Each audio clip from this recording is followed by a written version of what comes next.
ನನ್ನ ಹತ್ರ ದುಡ್ಡಿದೆ, ನನ್ನ ಮಗನ ಹತ್ರ ವಯಸ್ಸಿದೆ. ಜೀವನನ ಅನುಭವಿಸ್ತಾನೆ, ಆನಂದ ಪಡ್ತಾನೆ. ತಪ್ಪೇನಿದೆ? ಅಯ್ಯಯ್ಯೋ, ನಾನು ಅದ್ರ ಬಗ್ಗೆನೂ ಮಾತಾಡ್ತಿಲ್ಲ ಯಜಮಾನ್ರೆ.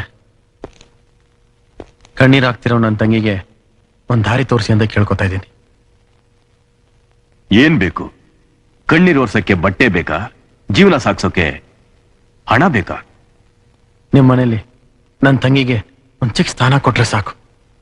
ಯಾವ ಸ್ಥಾನ? ಇದೇನ್ ಯಜಮಾನ್ರೆ ಹಿಂಗ್ ಕೇಳ್ತಾ ಇದ್ದೀರಾ? ಚಿಕ್ಕ ಯಜಮಾನ್ರು ನನ್ನ ತಂಗಿ ಕೂತ್ಗೆ ತಾಳಿ ಕಟ್ಟಿದ್ಮೇಲೆ ಅವಳಿ ಮನೆ ಸೊಸೆ ಆಗ್ಬೇಕಲ್ವಾ?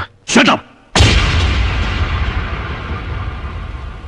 ಅವನು ಮುಟ್ಟೋ ಹುಡುಗಿಯನ್ನೆಲ್ಲ ನಾನು ಸೊಸೆ ಅಂತ ಸ್ವೀಕಾರ ಮಾಡೋದಾಗಿದ್ರೆ ಈ ಮನೆ ತುಂಬಾ ಎಷ್ಟು ಸೊಸೆರಿರ್ತಾ ಇದ್ರು.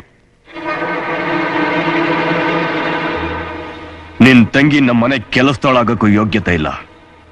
ಅವಳ ನನ್ನ ಸೊಸೆ ಅಂತ ಒಪ್ಸೋದಿಕ್ಕೆ ಎಷ್ಟು ಧೈರ್ಯ ನಿನ್ಗೆ? ಹಾಗೆಲ್ಲ ಅನ್ಬೇಡಿ ಯಜಮಾನ್ರೆ. ನನ್ನ ತಂಗಿ ತುಂಬಾ ಓದಿದಾಳೆ ಯಜಮಾನ್ರೆ. ಅದೆಂತದ್ದು ಬಿ ಎ ಓದಿದಾಳೆ ಯಜಮಾನ್ರೆ. ಅವಳು ನಿಮ್ ತರ ಇಂಗ್ಲಿಷ್ ಎಲ್ಲ ಮಾತಾಡ್ತಾಳೆ ಯಜಮಾನ್ರೆ.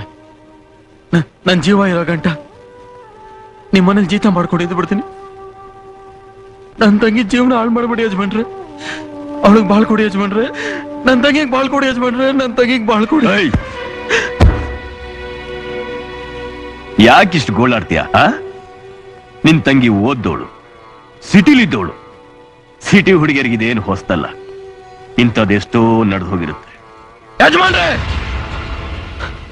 ನನ್ ತಂಗಿ ಬಗ್ಗೆ ಇನ್ನೊಂದು ಮಾತಾಡಿದ್ರೆ ಹುಷಾರ್. ಇಲ್ಲೇನ್ ಮಾತಾಡ್ತೀಯ? ಹೋಗ್ ನಿನ್ ತಂಗಿನ ಕೇಳು, ನನ್ ಮಗ ಎಷ್ಟನೇ ಅವನು ಅಂತ.